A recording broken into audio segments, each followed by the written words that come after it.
Les touristes en Israël, on se demande qu'est-ce qui les attire chez nous. Qui sont-ils? Que font-ils? Qu'ont-ils fait? Voilà, et bien c'est exactement l'objet de cette émission. Nous avons le plaisir d'accueillir Liron Samoun. Voilà, il paraît que c'est un alien, qu'il a fait des tas de trucs, de l'intelligence artificielle en passant par le théâtre en Birmanie avec de jeunes Birmans. Mais oui, c'est possible.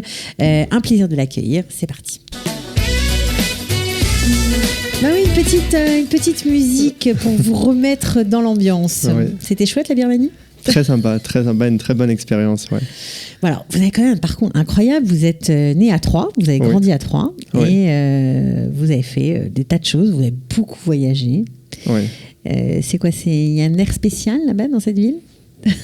Non, bah c'est le vent m'a mené m'a mené là-bas et de manière générale le voyage ça m'a toujours beaucoup apporté. Ouais.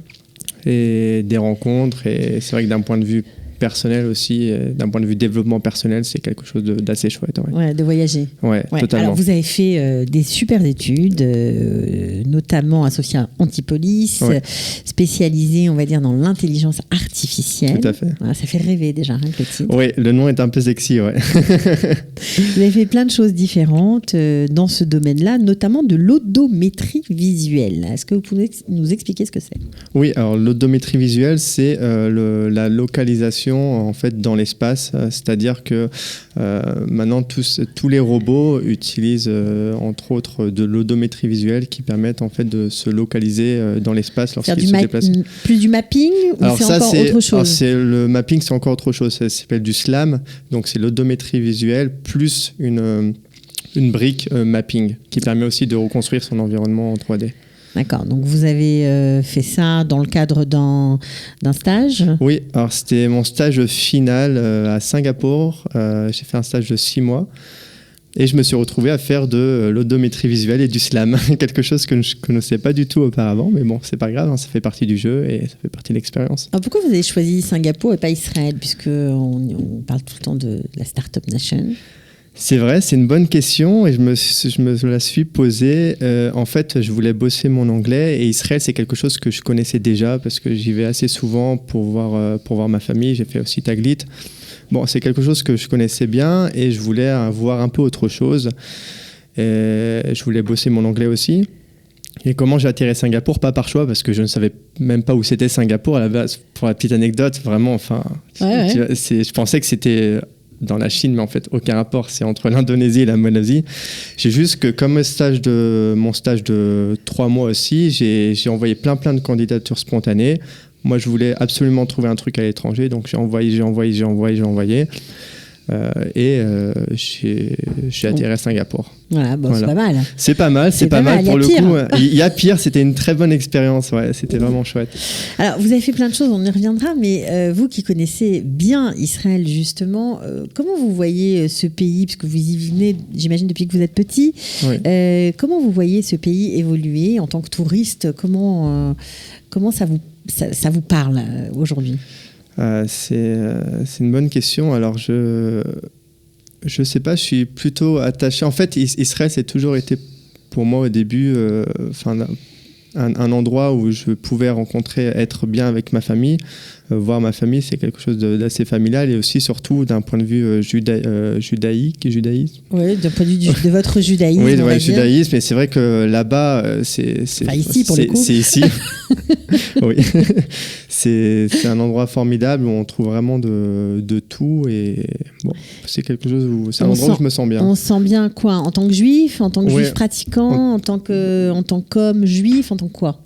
En tant que juif, en tant que juif pratiquant, et en fait, le fait qu'il y a tout un melting pot, il y a plein de monde qui vient de tout horizon, ça rajoute une autre dimension. Ouais. Il y a une certaine ouverture d'esprit, il y a une certaine une ouverture d'esprit. Ouais. Qui vous plaît ? Ouais, alors l'ouverture d'esprit, ça vous connaît, oui, bien sûr, parce qu'on a dit Birmanie, on a dit Singapour, mais vous avez été aussi ingénieur sur un projet qui s'appelait DigiArt pendant 2 ans, voilà, un projet initié par la Commission européenne. Vous faisiez quoi là-bas ?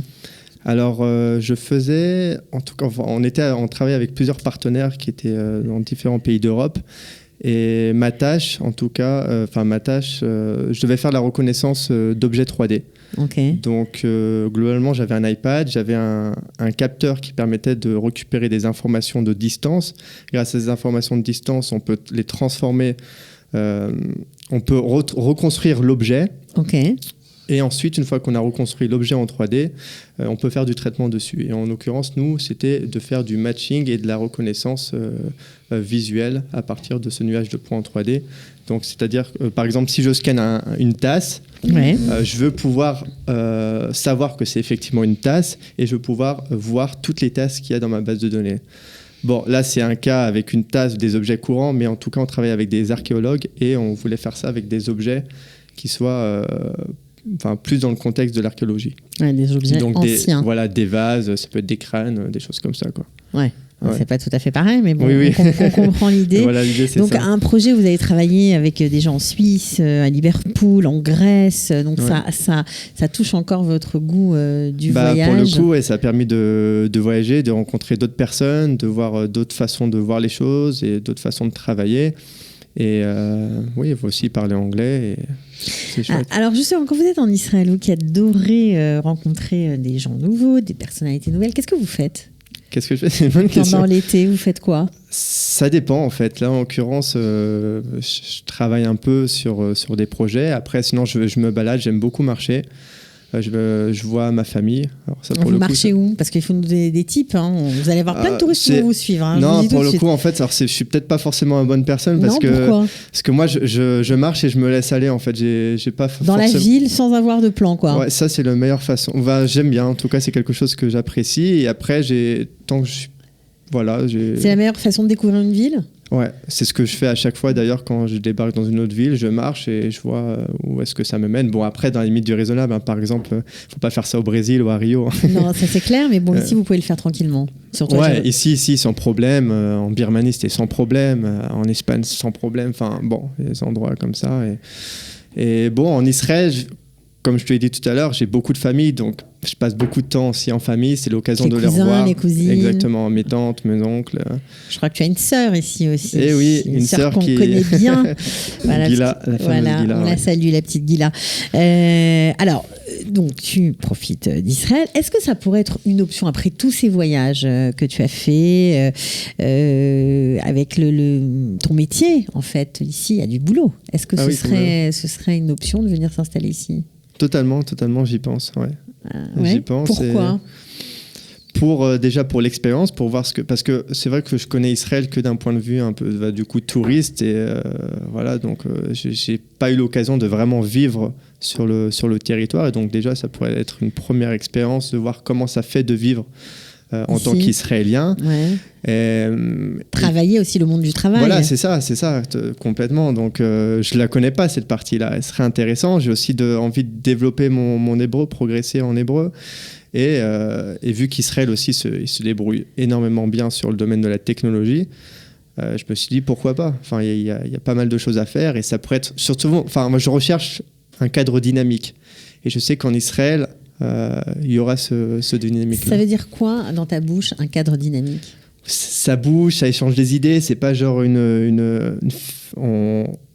borné. On reste pas borné. C'est-à-dire que quand on travaille, on est plutôt multidisciplinaire. On peut parler. Ça peut être multidisciplinaire, mais rien que sur l'échange des idées, on va proposer des choses. Il y a des échanges. C'est pas la parole de chacun respectée. Voilà, c'est ça. Ouais, tout un. Ouais, ça bouge. On sent qu'on fait partie de quelque chose, qu'on va développer un projet, qu'on va faire des choses ensemble, et pas juste, t'es juste un pion et tu vas faire ça, et c'est tout, et tu restes dans ton... Tu fais ton truc et c'est tout, quoi. Enfin, en tout cas, je sais pas, mais j'ai ce feeling-là, cette sensation que ici... On peut travailler sur soi ? Je pense, on apprend toujours sur soi, c'est un développement constant d'une vie. Alors, je te parle de ça parce que, en plus de tes casquettes d'ingénieur et d'intelligence artificielle, tu as tu t'es intéressé au développement personnel. Ouais. Peut-être aussi avec les gens que tu as rencontrés dans tes voyages, peut-être que ça t'a donné des idées, peut-être des personnalités que tu as appréciées, qui t'ont incité à te dépasser toi-même. Tu en as connu? Ouais, des gens comme ça j'ai rencontré des gens. De toute façon, je pars du principe que chaque personne a quelque chose à apporter. Donc, c'est déjà avoir cette ouverture d'esprit de se focaliser sur l'autre. Parce que chaque personne aura quelque chose à t'apprendre. Et c'est dommage, on ne prend pas le temps, on se focalise plus sur soi que sur l'autre. Alors que je pars du principe qu'on apprend de l'autre. Et là, j'ai pensé à une rencontre qui m'a vraiment... c'était en Birmanie. C'est un jeune homme qui s'appelle Wana. Je fais une petite dédicace, je ne pense pas qu'il le regardera. Il a 19 ans et en fait, c'est un jeune homme qui est d'une résilience incroyable. J'ai vraiment pris une grosse claque en le rencontrant. Je l'ai rencontré par hasard, d'ailleurs, dans la rue. Après, est-ce qu'il y a un hasard ou pas, j'en sais rien. Ouais. Et qu'est-ce qui lui est arrivé? Bon, pour la faire courte, on a échangé pendant plus de 3 heures, mais pour la faire courte, en gros, il a eu énormément d'épreuves dans sa vie. Juste... Ce qui me vient à l'esprit, c'est qu'il était parti il avait économisé pendant je ne sais pas combien de temps pour aller en France. Il irait dans en France. Une fois qu'il était en France, il a appris par exemple que sa mère est décédée.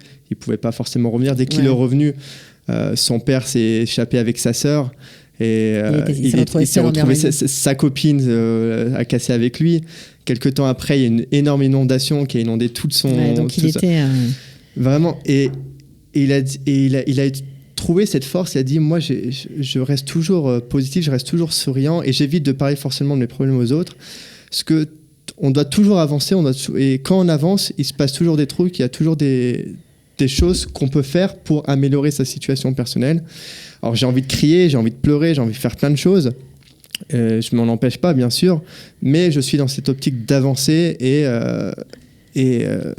voilà, tant qu'il n'y a pas de mort, il y a de la vie et donc on continue à avancer. Et bon, c'est une dynamique qui t'a parlé. C'est un état d'esprit un état d'esprit très israélien quand même. Ah oui, en sûrement. Plus. Ouais. Voilà. Donc, c'est très inspirant et surtout quand on voit les conditions là-bas dans lesquelles ils vivent, ils travaillent à pas d'heure, ils sont payés même pas $60 au mois. Et quand une personne comme ça, qui a 19 ans, qui te dit ça, ça te donne une grosse claque parce que tu te dis, mais mince, nous on a plein de choses et on est à se tracasser pour des petits trucs alors qu'il y en a à l'autre bout du monde qui ont vécu des épreuves qui peuvent être difficiles, qui sont dans des conditions terribles et qui arrivent à s'en sortir et qui arrivent à être de l'avant. Et d'ailleurs, son rêve, il m'a dit, je sais que j'y arriverai, il dessine. Il a appris à dessiner tout seul, c'est créer des mangas et créer des dessins animés.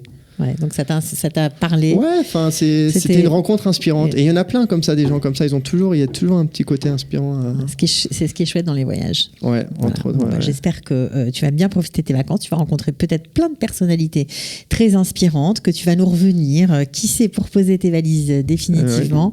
On te le souhaite. En tout cas, merci. Liron, de nous avoir fait partager un petit bout de ton parcours et de ta vision d'Israël en tant que touriste. On te souhaite plein de bonnes choses. Merci beaucoup. À bientôt. À bientôt. Ciao. Merci, Cathy.